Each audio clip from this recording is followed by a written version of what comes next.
إن الحمد لله نحمده تعالى ونستغفره ونستعينه ونعوذ بالله من شرور أنفسنا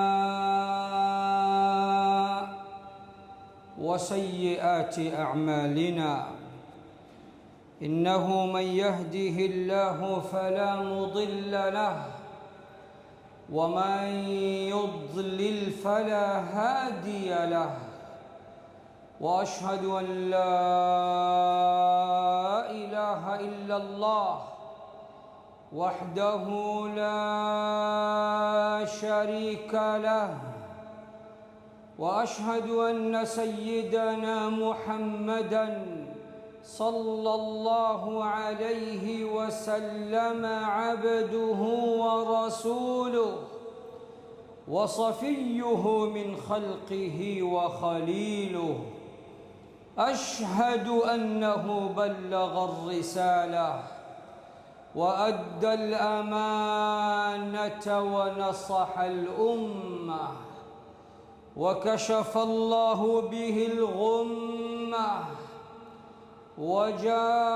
وجاهد في الله حق جهاده حتى أتاه اليقين وتركنا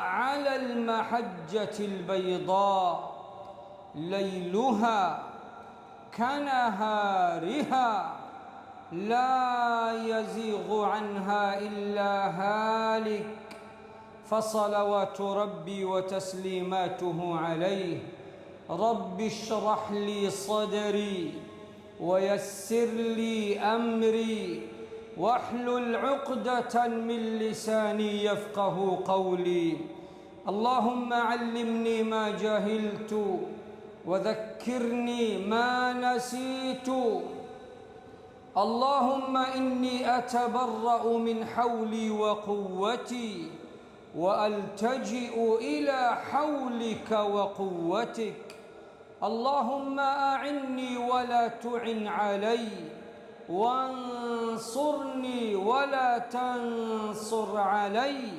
واهدني ويسر الهدى لي أما بعد إخوة الإسلام والإيمان أحباب رسول الله أوصيكم وإياي بتقوى الله جل في علاه إذا المرء لم يلبس ثيابا من التقى تقلب عريانا ولو كان كاسيا وخير لباس المرء طاعة ربه ولا خير في من كان لله عاصيا.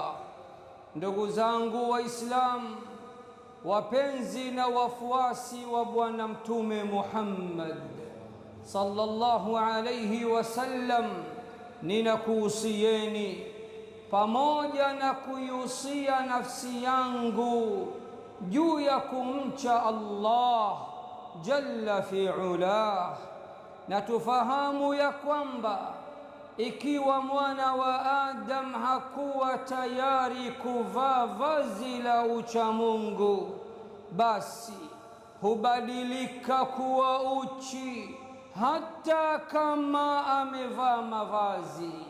Na vazi bora kwa mtu ni kile kitendo cha kumcha na kumtii Mola wake, na siku zote hakuna kheri kwa yeyote yule aliyekuwa tayari kumkera na kumudhi na kumuasi Mola wake. Ndugu zangu Waislamu, anwani ya khutba yetu ya leo, kichwa chake cha habari kinatuambia mchinjaji huyu amelaaniwa na Allah. Mchinjaji huyu amelaaniwa. Ikhwata al-Islami wal-Iman, اعلموا علما يقينا أننا في آخر الزمان.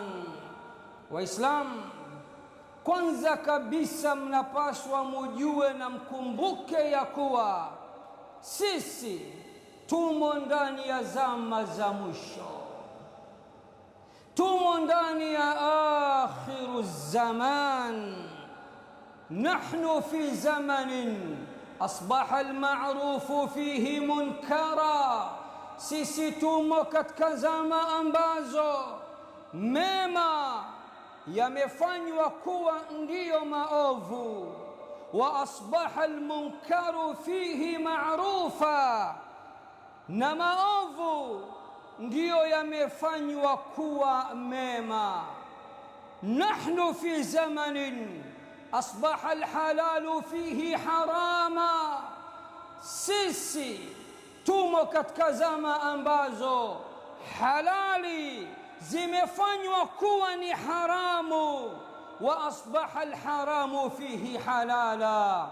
Na bakhti mbaya zaidi, tumo katika zama ambazo haramu zinafanywa kuwa ndiyo halali. Nahnu fi zamanin, tumo katika zama ambazo asbaha shirku fihi tauhida, shirki inafanywa kuwa tauhid, والتوحيد شركا والعياذ بالله, na tauhidi inafanywa kuwa ni shirki. Tumo katika zama ngumu sana ndugu zangu, na leo nataka tuishi na moja ya magonjwa yaliyozuka ndani ya jamii ya Kiislamu, nalo ni gonjwa la chinja chinja. Waislamu wa zama hizi kila jambo wanakimbilia kuchinja. Mtu akijenga nyumba, kabla hajahamia kwenye nyumba yake mpya, anaambiwa chinja kabla hujaingia ndani ya nyumba yako. Mtu akifungua biashara, siku ya kwanza anaambiwa chinja. Mtu akinunua magari, wazee wa malori, maskenia, magari yakishanunuliwa yakaletwa, hayatofanya kazi mpaka yule muhusika aambiwe chinja. Na bahati mbaya siku hizi wanaambiwa mwaga damu hapa uwanjani, kisha washa gari lako likanyage damu. Huo ni mkataba babu. Zama tulizo nazo unashindwa kutofautisha baina ya vichinjo. Kichinjo hichi ni cha halali au ni cha haramu? Kichinjo hichi kina tofauti gani na vichinjo vya waganga washirikina?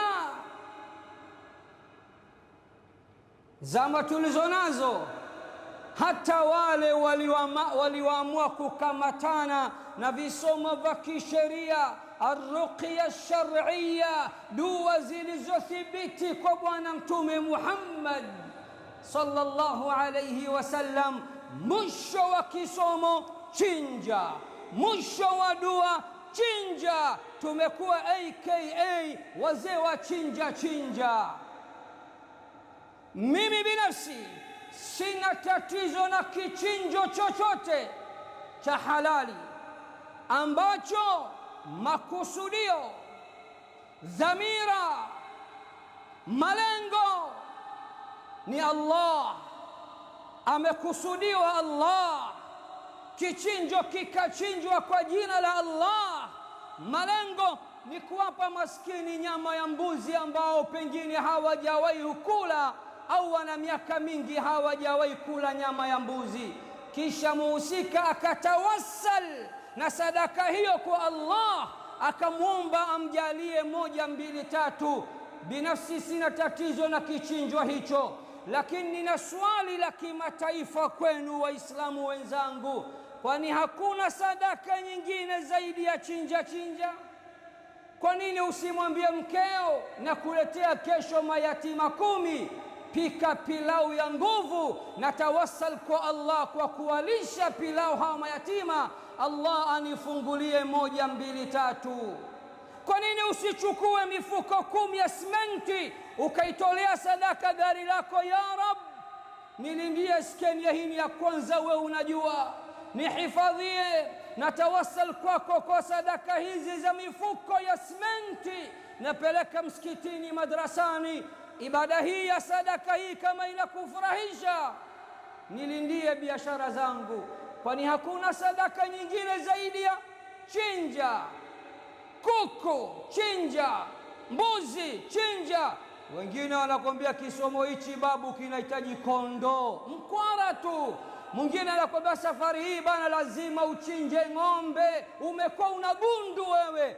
Hapa ndipo mimi nina matatizo napo. Zama tulizonazo ndugu zangu ni zama ambazo kila mmoja wetu anakimbilia katika vichinjo. Ukimuuliza wapi Allah kasema kila utakapokuwa na matatizo kimbilia kuchinja, wapi Bwana Mtume kasema kila unapokuwa una matatizo kimbilia kuchinja? Wasiwasi wangu, tusije tukawa tunatumbukia na kuwaiga washirikina kidogo kidogo bila ya kujua. Twende kwa washirikina, hawana dili zaidi ya kuchinja. Niletee jogoo mweupe, niletee jogoo mweusi, leta jogoo kuja kibwenzi, ana mweupe mtupu, ana kidoti cheusi. Huna uwezo wa kuleta, leta pesa, nitaenda kuleta mimi mwenyewe. Vichinjo vyote vya waganga wa kishirikina hakusudiwi Allah, ni vichinjo vya kishirki bila ya waswasi wowote. Kwa nini? Kwa sababu majini na mashaitani wabaya wanapenda hichi kitu cha kuchinja chinja, na ndio maana mganga haagizi mchicha, haagizi kisamvu, haagizi bamia, vyakula vyenye protein. Atakwambia leta kuku au leta mbuzi au leta kondoo. Anakwambia matatizo yako ni makubwa sana, unapaswa safari hii uniletee ng'ombe. Maskini wewe, uwezo huo huna, lakini kwa sababu kakwambia Mungu wako mtu mganga, utakwenda kukopa, kunyang'anya, hata kuiba, utapeleka kichinjo cha haramu. Lakini mwezi wa Dhulhijja kila utakapofika, siku ya Eid ya kuchinja, yaumul adha, hujawahi kuchinja ibada ile tukufu takatifu, kwa kisingizio huna uwezo na unasubiria nyama za dezo kutoka nje. Waislamu, shirki sasa imeenea na inajipenyeza katika nyumba za Waislamu kidogo kidogo, licha ya kuwa mitume wote, manabii wote walikuja kuiteketeza na kuitokomeza shirki, lakini shirki bado angali ipo katika zama zetu. Allah anasema katika suratu Yusuf, wama yu'minu aktharuhum billah illa wahum mushrikun, wala wengi wao si wenye kumwamini Allah, wala wengi wao si wenye kumwamini Allah, bali wengi wao ni washirikina. Na kwa taarifa yako, Bwana Mtume Muhammad sallallahu alayhi wasallam alikwisha tuambia long time, miaka zaidi ya 1500 zilizopita, ya kuwa kuna makabila katika ummati wake watakuwa washirikina kindakindaki kama washirikina wa zama zake. Sikiliza Bwana Mtume anasemaje? Bwana Mtume anasema, la taqumu saa, saa ya qiyama haitosimama hatta talhaqa qabailun min ummati bilmushrikin, hadi makabila katika umma wangu na wao waungane na washirikina na kufanya shirki, na watakuwa washirikina kama washirikina wa zama zangu. Wa hatta tu'bada al-awthan, na kiyama haitosimama mpaka watu katika ummati wangu waabudie masanamu na mizimu. Na nyinyi ni mashahidi. Ni wangapi katika Waislamu leo wana vibanda vyao huko katika vijiji vyao? Wangapi Waislamu wana mibuyu yao, miti ya mbuyu? Wangapi katika Waislamu wana vibanda vyao vya kinyamkera? Wangapi katika Waislamu wanakwenda kupiga magoti katika makaburi ya wale wanaodhaniwa kuwa ni mashekhe au mawali au masharifu au sijui nani? Nani aliyekwambia mpigie magoti wewe kiumbe mwenzako? Hata kama utaumia, vumilia tu, kwa sababu tunazungumza haki. Naam, laqad kathurat adh-dhabaih al-muharrama, vichinjo vya haramu vimekithiri zama zetu. Laqad kathurat adh-dhabaih ash-shirkiyya, vichinjo vya kishirikina vimekithiri katika zama zetu. والكثير منا لا يستطيع أن يفرق بين الشرك والتوحيد. Maamuma wetu wengi wao hawawezi kutofautisha baina ya vichinjo vya kishirki na vichinjo vya kitauhid. Naam, hawawezi kutofautisha baina ya vichinjo vya halali na vichinjo vya haramu. Naam, hawawezi kutofautisha baina ya vichinjo vilivyokuwa sahihi na vile vilivyokuwa vya kimakosa. Wengi shida yao ni kitoweo. Allahu akbar. Leo Waislamu wa zama hizi aka tumekuwa wazee wa chinja. Kila jambo una kesi mahakamani, unashauriwa uchinje. Sije umepata misukosuko kidogo, badala ya kurudi katika Qur'ani na Sunna. Kwa nini misukosuko hainishii mimi? Pengine mchawi ni wewe, kuna maovu unayafanya, kuna machafu unayafanya. Bwana Mtume anasema innal abda la yuhramu min arrizqi bidhanbin yusibuhu au lidhanbin yusibuhu. Wakati mwingine mja anaweza kupewa msukosuko katika riziki zake, Allah akafinya riziki yake, si kwa sababu kuna mkono wa mtu, bali kuna madhambi anayafanya. Naam, hofu yangu Waislamu, tusije tukawa tunajifananisha na washirikina bila ya kujua, na tukawa tunafanya makosa bila ya kujua. Wa'lamu ayuha almuslimun, ndugu zangu Waislamu, nataka sasa muelewe wazi ya kuwa anna dhabha ibada, kuchinja ni ibada. Fala yajuzu sarfuha lighairi llah, ibada hii ya kuchinja haijuzu kabisa, haifai kabisa kufanyiwa asiyekuwa Allah, kuelekezwa kwa asiyekuwa Allah, kukusudiwa kwa asiyekuwa Allah. Twende katika sura ya 6, suratu Al-An'am. Nenda kaitazame aya nambari 162 hadi 163. Sikiliza Allah alivyonyoosha, anamwelekeza Mtume Muhammad sallallahu alayhi wasallam atuambie sote.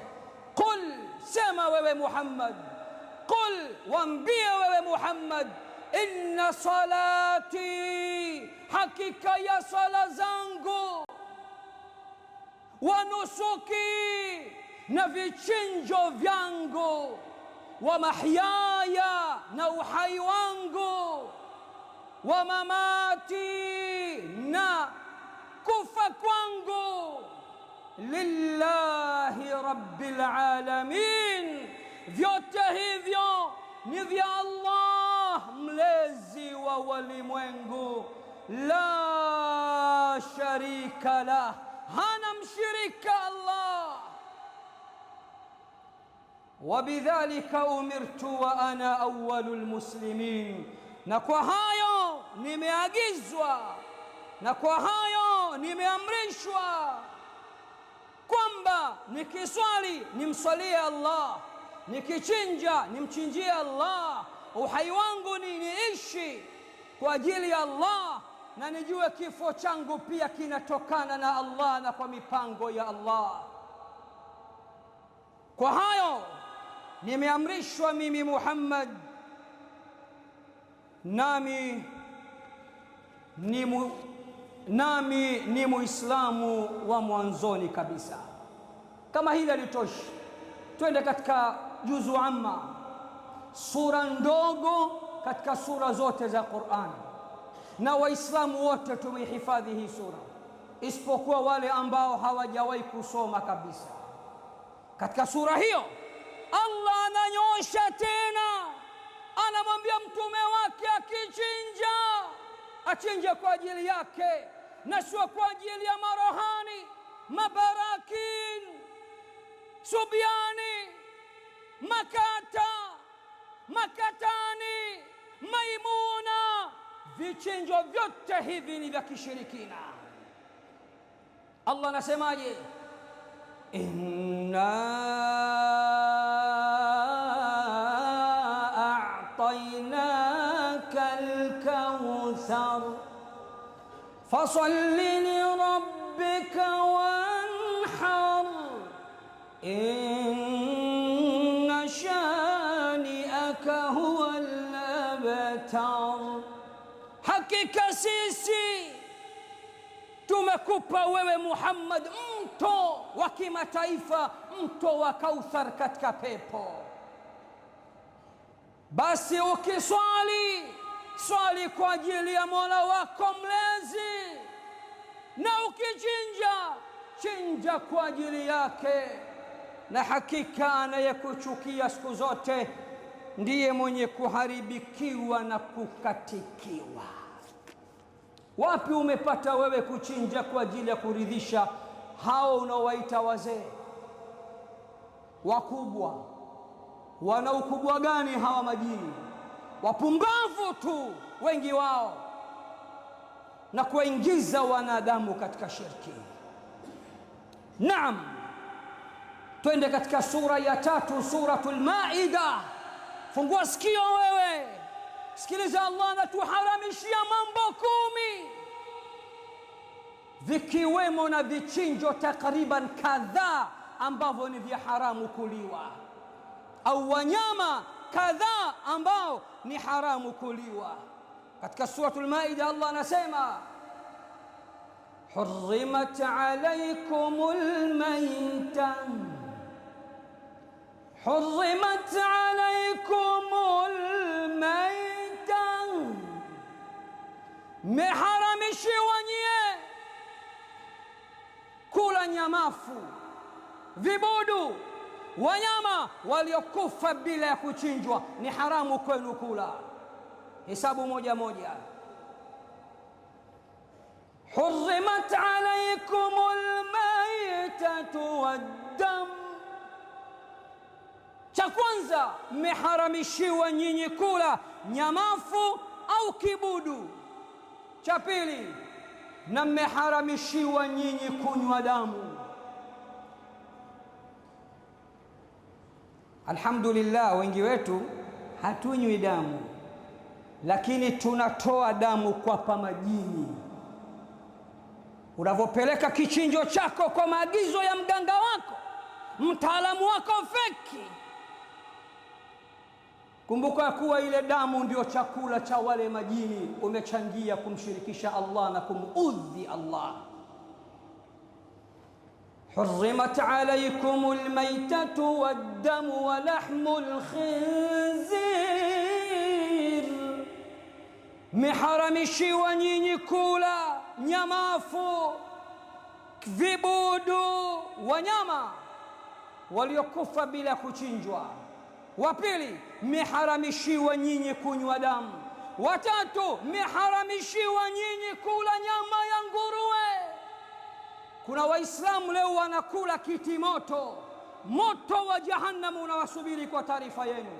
Kuleni tu kiti moto, mtakwenda kukalia viti vya moto ndani ya moto wa Jahannam, waliyadhu billah. Cha nne kilichoharamishwa kwetu, wama uhilla lighairi llahi bi, na mmeharamishiwa nyie kula nyama ya mnyama yoyote, hata awe halali, aliyechinjwa kwa jina lisilokuwa la Allah. Na kuulizeni, hawa waganga, hawa washirikina, hawa wachawi, pale wanapochinja wanachinja kwa jina la nani? Makusudio yao, nia zao, azma zao, wanachinja kwa ajili ya Allah, kwa ajili ya mashaitani na majini. Kisha Allah akatutajia hapa takriban wanyama 5 tulioharamishiwa kuwala. Sikiliza sasa: walmunkhaniqatu walmawqudhatu walmutaraddiyatu wannatiha. والمنخنقة والموقوذة والمتردية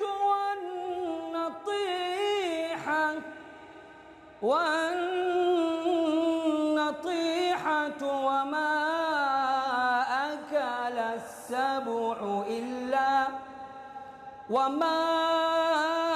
أكل السبع إلا ما ذكيتم. Na mmeharamishiwa kula wanyama wa aina 5 hata kama ni halali kwenu. Sikiliza, nyama wa kwanza, mmeharamishiwa kula mnyama aliyekufa kwa kugongwa. Wa pili, narudia, nimekosea, nimechanganya tafsiri. Na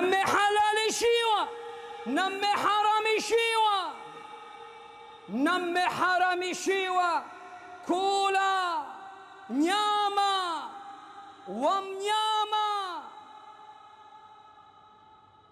aliyekufa kwa kunyongwa au kwa kujinyonga mwenyewe, haramu kumla. Wa pili, walmawqudhatu, na mmeharamishiwa kula mnyama aliyekufa kwa kugongwa, kwa gongo, kwa jiwe au kwa silaha yoyote kichwani, amegongwa mpaka amekufa, haramu kumla nyie. Watatu, walmutaraddiyatu, na mmeharamishiwa kula mnyama aliyekufa kwa kuanguka kutoka juu jabalini au gorofani moja kwa moja hadi chini akafa. Wanne, wannatihatu, na mmeharamishiwa kula nyie nyama ya mnyama aliyekufa kwa kugongana na mwenzake vichwa. Si mnajua nagongana vichwa hawa? Gongana vichwa mpaka akafa, haramu kumla. Wakati gani sasa? Mnyama wa 5 sasa tulioharamishiwa kumla, wama akala sab'u, na mmeharamishiwa nyie kula nyama ya mnyama aliyekufa kwa kuliwa na wanyama wakali. Wanyama 5 haramu kuwala, awe mbuzi haramu kumla, awe kondoo haramu kumla, awe ng'ombe haramu kumla, kwa sifa hizi zifuatazo. Wa kwanza, tuliyeharamishiwa kumla ni mnyama yeyote atakayekufa kwa kunyongwa au kujinyonga mwenyewe. Wa pili, tuliharamishiwa kumla ni mnyama yoyote ambaye atakuwa amekufa kwa kugongwa kichwani kwa gongo au mawe au chochote. Watatu, tuliharamishiwa kumla ni mnyama aliyekufa kwa kuanguka kutoka juu hadi chini. Na wanne, ni mnyama ambaye amekufa kwa kugongana na mwenzake vichwa hadi akafa, kampiga mwenzake vichwa kisha akafa, basi ujue huyo ni haramu pia kumla. Na watano, tulioharamishiwa kumla ni mnyama aliyeliwa na wanyama wakali. Wakati gani sasa hawa tunaweza tukawala? Wakati gani hawa wanyama wa aina tano tunaweza tukawawahi wakawa ni halali yetu? Kipi sasa na ni yapi? Aqulu ma tasma'un wastaghfirullaha li wa lakum fastaghfiruhu innahu huwal ghafurur rahim wa huwal barrul karim.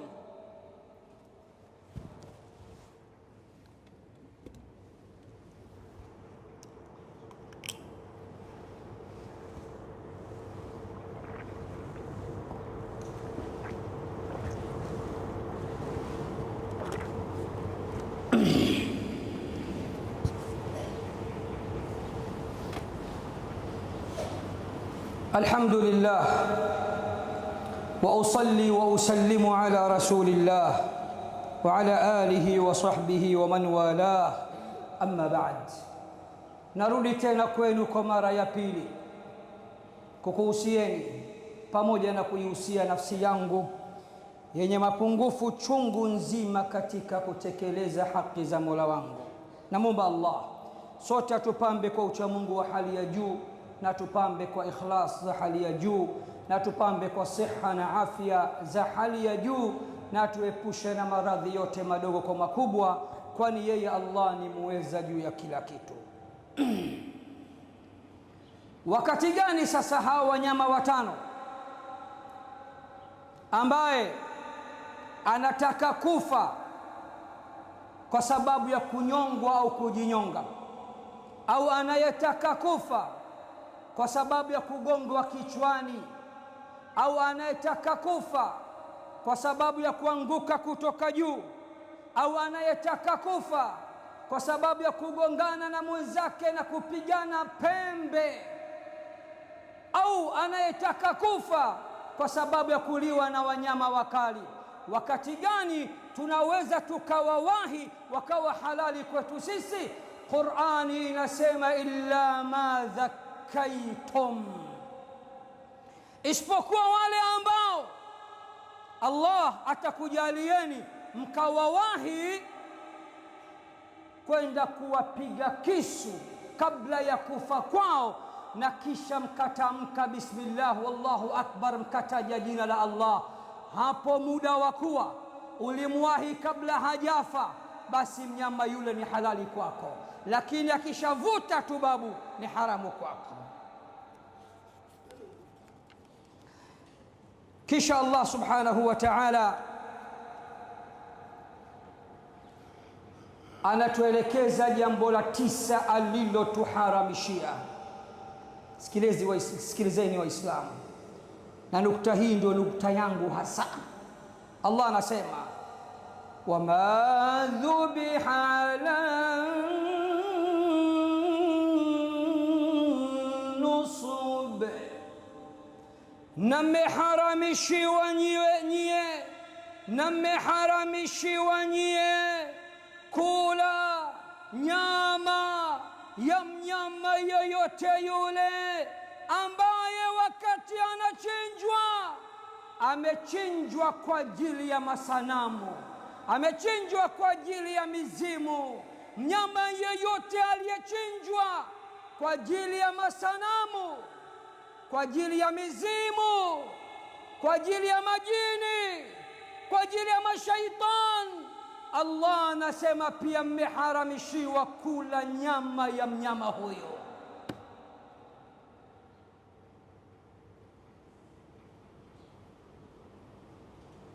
Mganga tu pangu pakavutia mchuzi, anasubiri vitoweo vya watu, anakuelekeza uchinji, alafu unachinja. Sala 5 bismillah mashaallah, na dini umeishika bismillah mashaallah, unakimbilia kwa mwanadamu wenzio, eti mambo yako hayako sawa, yake mwenyewe hayako sawa. Kisha unapeleka mbuzi, anakwenda kuchinjwa kwa ajili ya majini, marohani, mashaitani, mizimu. Hakika umefanya shirki kubwa bila kujijua, maskini wa Mungu. Jambo la 10, Allah akasema wa antastaqsimu bil azlam, na mmeharamishiwa kupiga ramli. Mambo 10 tulioharamishiwa katika sura hii, suratu Al-Maida. Sikiliza, hurrimat alaykumul maytatu, mmeharamishiwa kula nyamafu au kibudu, mnyama yoyote aliyekufa bila ya kuchinjwa. Jambo la 2, wadamu, mmeharamishiwa kunywa damu. Jambo la 3, walahmul khinzir, mmeharamishiwa kula nyama ya nguruwe.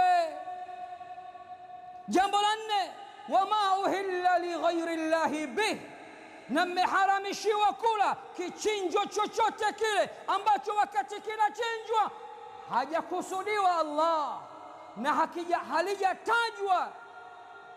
halijatajwa jina la Allah wakati kinachinjwa. 5, walmunkhaniqatu, na mmeharamishiwa kula mnyama aliyekufa kwa kunyongwa au kujinyonga. 6, walmawqudhatu, na mmeharamishiwa kula mnyama aliyekufa kwa kugongwa kichwani kwa gongo, kwa jiwe au chochote chenye ncha kali. 7, walmutaraddiyatu, na mmeharamishiwa kula mnyama aliyekufa kwa kudondoka kutoka juu hadi chini. 8, wannatihatu, na mmeharamishiwa kula mnyama aliyekufa kwa kugongana mwenzake vichwa au pembe. 9, wama akala sab'u, na mmeharamishiwa kula mnyama aliyeliwa na wanyama wakali, illa ma dhakaitum, isipokuwa wale mtakaowawahi kabla ya kufa kwao, mkawahi kuwachinja na kutaja jina la Allah juu yake au juu yao. 10, wama dhubiha ala nusub, na mmeharamishiwa nyie kula mnyama yoyote yule ambaye wakati anachinjwa amechinjiwa masanamu, mawe, vibanda, mizimu, kinyamkera, marohani, masubiani. Haramu kula mnyama wa aina hiyo. 11, wa antastaqsimu bil azlam, na mmeharamishiwa nyie Waislamu kula, na mmeharamishiwa nyie Waislamu kupiga ramli. Kisha akasema dhalikum fisqa, vyote hivyo ni uchafu mtupu. Waislamu wa zama hizi tunacheza na uchafu bila ya kujua.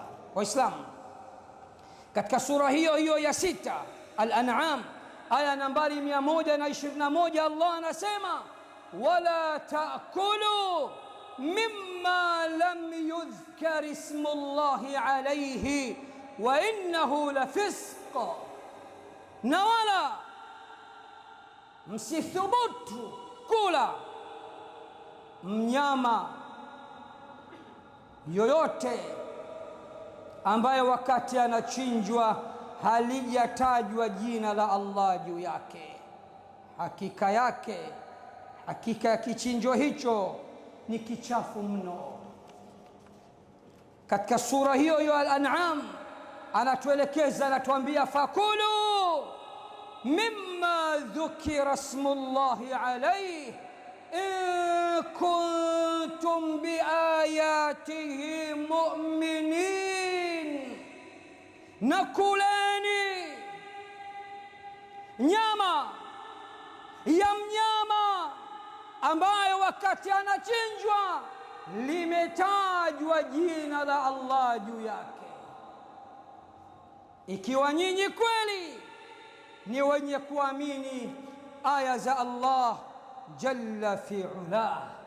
Katika kusisitiza na kukokoteza sura hiyo ya 6 Al-An'am aya nambari 119, anatuuliza Allah, anatuambia wama lakum alla ta'kulu mimma dhukira ismullahi alayhi, mna nini nyie Waislamu hamtaki kula vichinjo vya halali, hamtaki kula wanyama ambao wakati wanachinjwa limetajwa jina la Allah juu yake?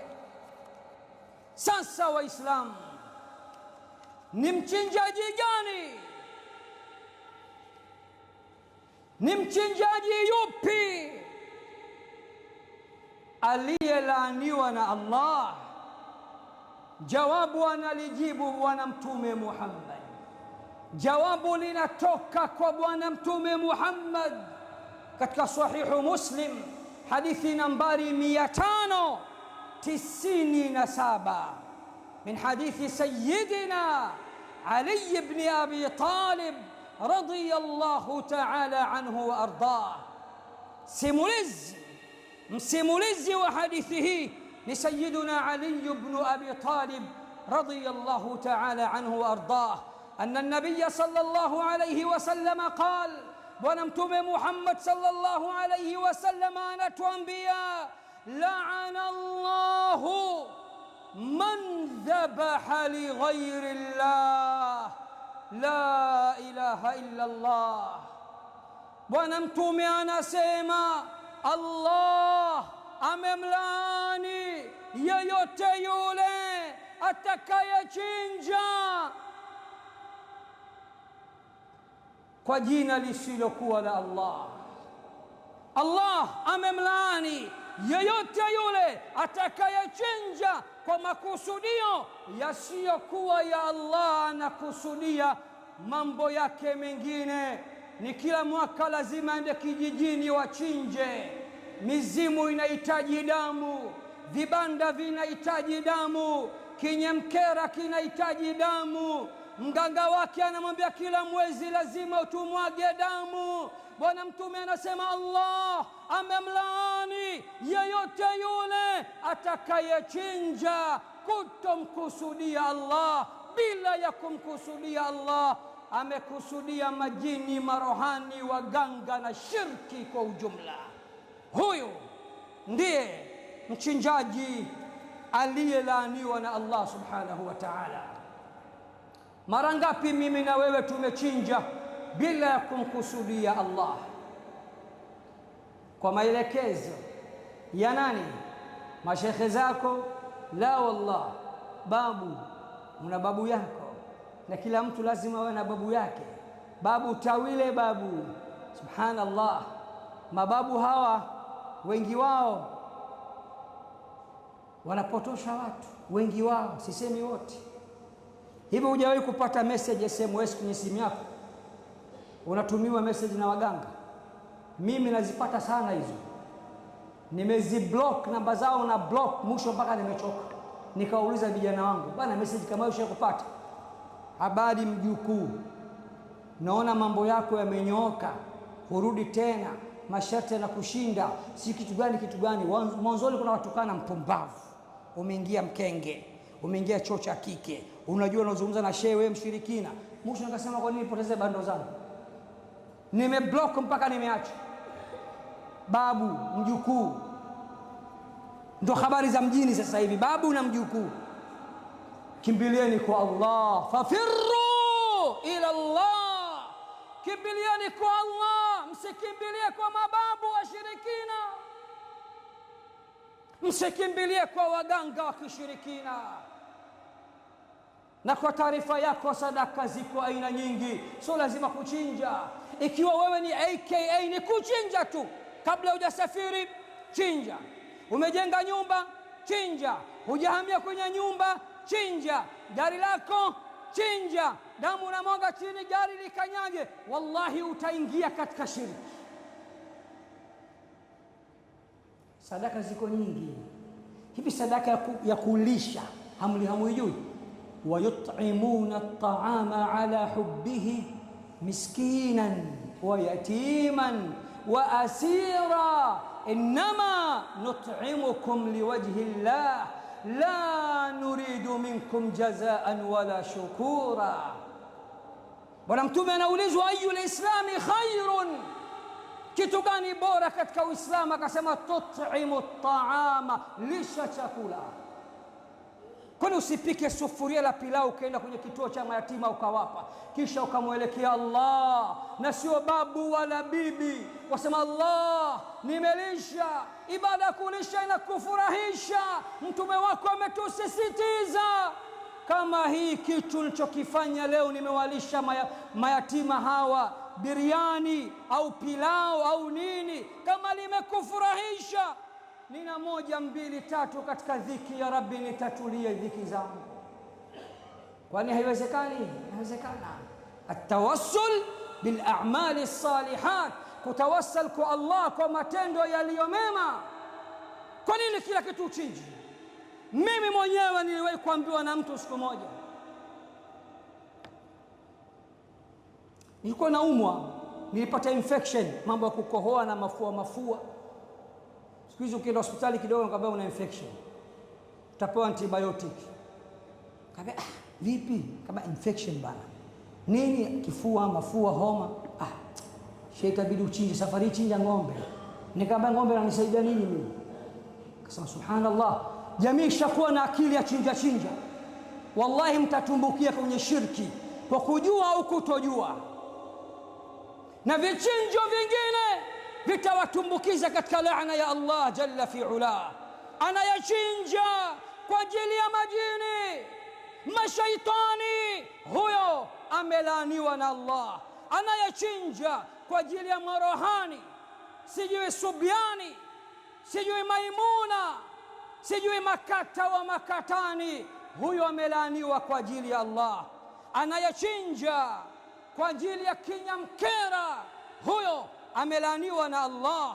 Anayachinja kwa maelekezo ya waganga, washirikina, wachawi, huyo amelaaniwa na Allah. Anayachinja vichinjo mbalimbali vinavyoitwa vya kafara za kishirikina, huyo amelaaniwa na Allah. Na unajua maana ya kulaaniwa na Allah? Allah anakufungia vioo, lugha nyepesi ya mjini, anakufungia vioo. Maana yake nini? Al-la'nu huwa tardu min rahmatillah. Allah anakufukuza, anakutoa katika fungu lake la wale atakao washushia rahma zake. Mambo yako yatazidi kuwa magumu. Kwa taarifa yako, mzee wa chinja, utamaliza, utachinja mpaka utasema ng'ombe wa 200 huyu, mbona bado sifanikiwe? Kumbe una laana ya Allah. Laana hiyo umejipatia kwa sababu ya kuchinja kwa ajili ya shirki na washirikina, na hujamkusudia Allah jalla fi ula. Waislamu, hotuba yangu niishie hapo. Hotuba yangu ilikuwa ikisema mchinjaji huyu amelaaniwa na Allah, naye si mwingine ni kila atakayechinja bila ya kumkusudia Allah na kutotaja jina la Allah juu yake. Unaweza kusema shekhe, vichinjo vyote hivyo navyovipinga nachinja mwenyewe kwa mkono wangu na ninasema bismillah.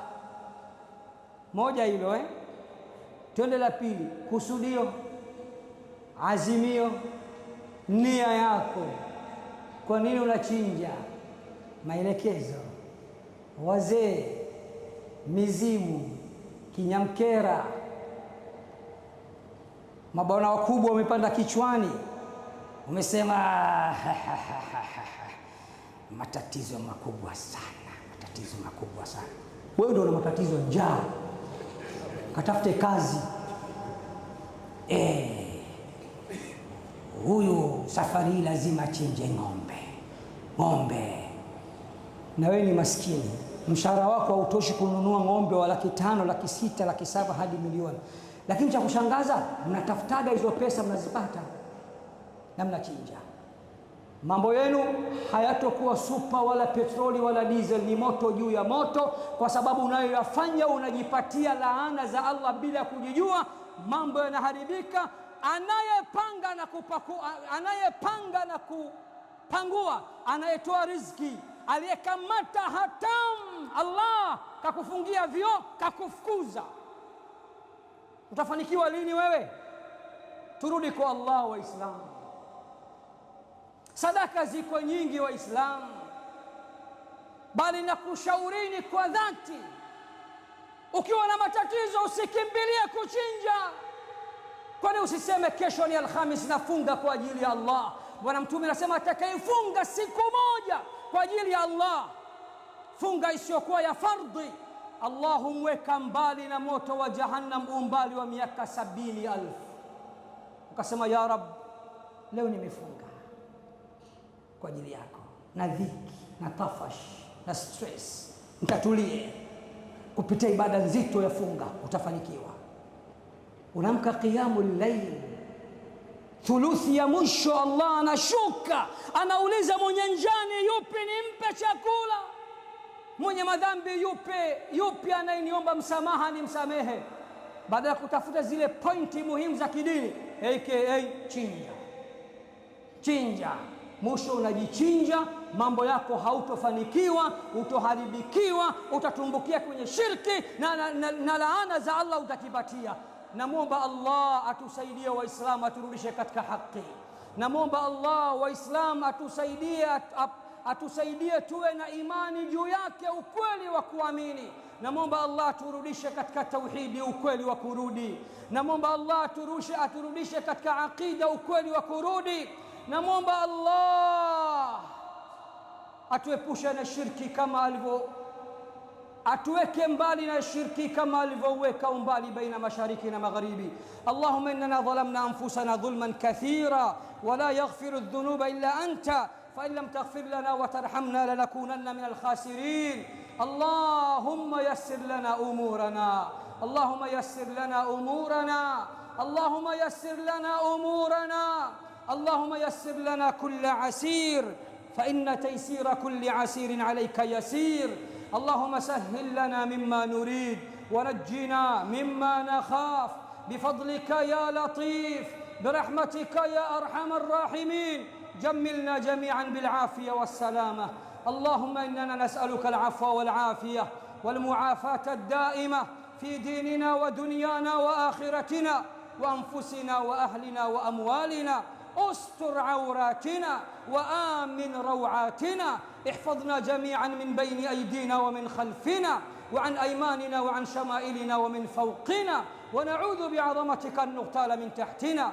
اللهم صل وسلم على سيدنا محمد وعلى آل محمد كما صليت على إبراهيم وعلى آل إبراهيم إنك حميد مجيد.